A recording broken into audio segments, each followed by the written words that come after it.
السلام عليكم ورحمة الله وبركاته. إن شاء الله تكونوا جميعا بخير. نبدأ بالصلاة على النبي عليه الصلاة والسلام.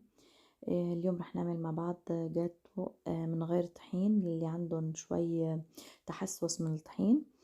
رح نستبعد الطحين وزيت النباتي، رح نستبدله بنوع دسم تاني.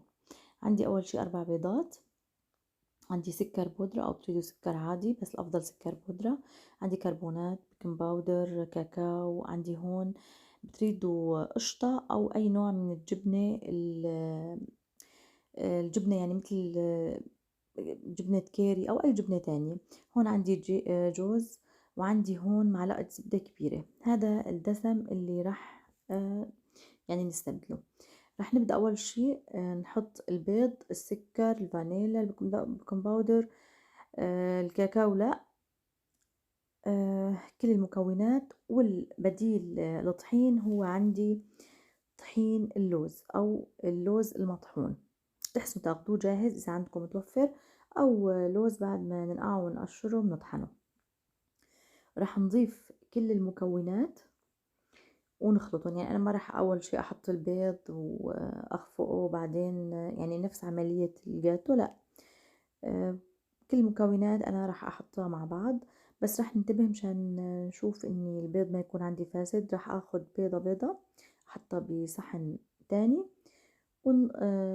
وبعدين نحطهم بصحن الخلط الأساسي. هون مثل ما شفتوا بدنا نخلط كل المكونات مع بعض ما عدا الكاكاو. بتحسنوا كمان تستبدلوا طحين اللوز بجوز مطحون، بندق مطحون، أي نوع انتو بتحبوه. هون حطيت كل المكونات ما عدا الجوز والكاكاو، وأنا ما ضفت كل مطحون اللوز، حطيت تقريبا نص الكمية وبلشت أخلط. بشوف شلون رح يكون تماسك الخليط. كل ما بدي أنا بضيف شوي وبرجع بخلط لبين ما يتماسك عندي الخليط ويصير نفس خليط الجاتو اللي بالطحين العادي. هون رح أقسم الخليط لقسمين، قسم أحط له كاكاو والقسم التاني أعيفه سادة. شايفين هون أنا ببلش بضيف شوي من المسحوق اللوز لبين ما يتجانس عندي ويتماسك الخليط. الجوز قسمته على قسمين، حطيت مع الكاكاو ومع الأبيض. هلا هون رح نحضر صحن، أي صحن انتو بتكوني. أنا هون دهنته زبدة، أو انتو إذا بتحبوا تحطوا له الورق الزبدة، ورق الخبز العادي. ناخد شايفين السماكة، بنحط أول كمية يعني حوالي معلقتين كبار، وبنحاول نفردهم شوي، ونضيف بعدين الطبقة التانية اللي هي طبقة الكاكاو، أو بناخد من النصف التاني اللي هو وبنحاول الكاكاو. إني نفرد الطبقات، نرجع بنحط طبقة تانية من الخليط الأبيض أو السادة، ونرجع كمان بنحط من اللي حطينا فيه الكاكاو. بنضل بنعيد المراحل، بس أنا بحط في النص هو لحاله بتمدد ويعني بيمتزج مع بعضه. بنكرر العملية لحتى يخلص عندي كل الخليط.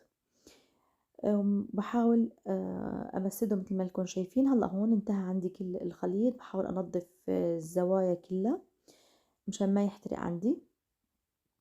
وبعد هون ما انتهت الكمية أنا بحاول أجيب أي قطعة أو أي عود خشبي، وأحاول أفرغ الهواء اللي فيه بهاي الطريقة، وبحاول أخلط الكاكاو مع السادة بطريقة يعني يعطي هيك موديل حلو. انتوا شلون بتحبوا تعملوه، بتحبوا تعيفوه مثلا بكله كاكاو، تعيفوه كله سادة، هذا شي برجع لذوقكم.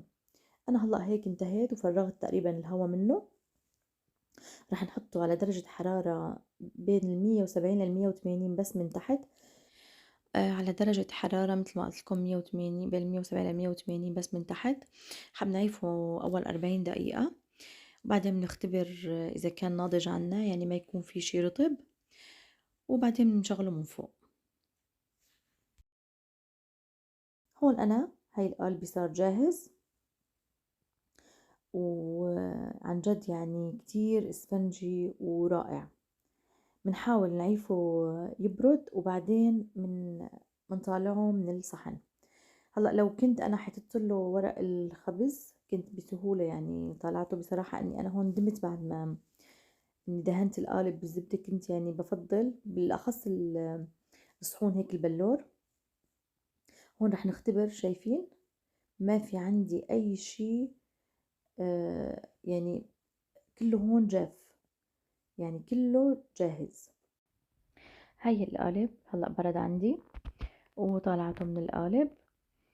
آه رح نقطعه ونشوف قلبه من جوا شلون. ومثل ما قلت لكم تحسنوا تستبدلوا طحين اللوز بطحين الجوز او البندق او اي نوع تاني. ما شاء الله عن جد كتير اسفنجي، وحتى يعني ما راح يفرق معكم ابدا عن الجاتو اللي بالطحين العادي. راح افرجيكم شلون هو من جوا، حتى انه يعني سهل التقطيع ومن جوا كتير رطب. شايفين حتى توزيع الكاكاو صار كتير من جوا شكله حلو. هاي الوصفة كانت لليوم، وصفة سهلة وسريعة.